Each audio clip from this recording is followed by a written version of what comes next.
US dollar quiet in pre-market trading. Before we start, a quick word from our sponsor. This video is brought to you by XNES, the world's leading retail brokerage firm offering ultra-fast execution and no overnight fees. Look for a link in the description below.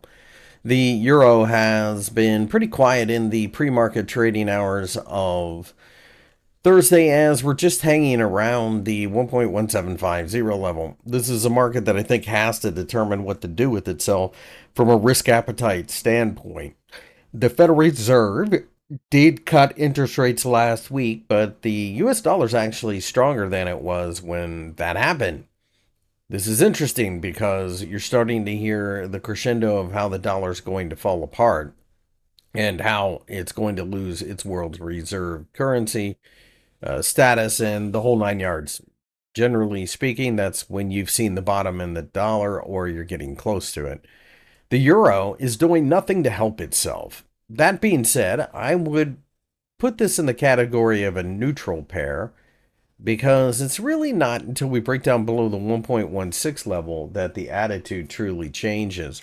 So I think we've got some sideways action ahead of us here, maybe with little bit of an upward tilt still, but that's definitely starting to fade.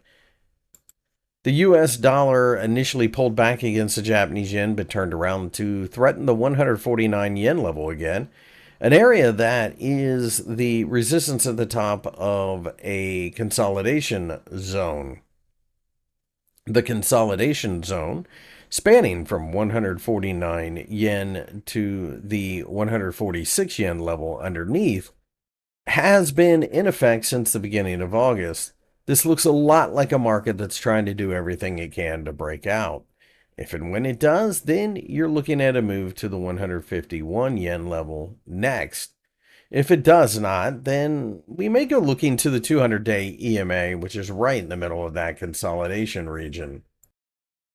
The Australian dollar continues to struggle hanging on to gains as we rallied a bit in the early part of the session, but have given back about half of the gains just like we did during the previous session. The Australian dollar seems hell-bent on going to the 0.6550 level underneath, an area that's been like a magnet for price and now features the 50-day EMA. Out of all of the major currencies, the Australian dollar was one of the major underperformers through the sell-off of the US dollar for months.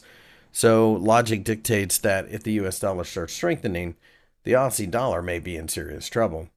My name's Chris, I work for FXEmpire. If you enjoyed the video, give me a thumbs up and subscribe to the channel for more analysis.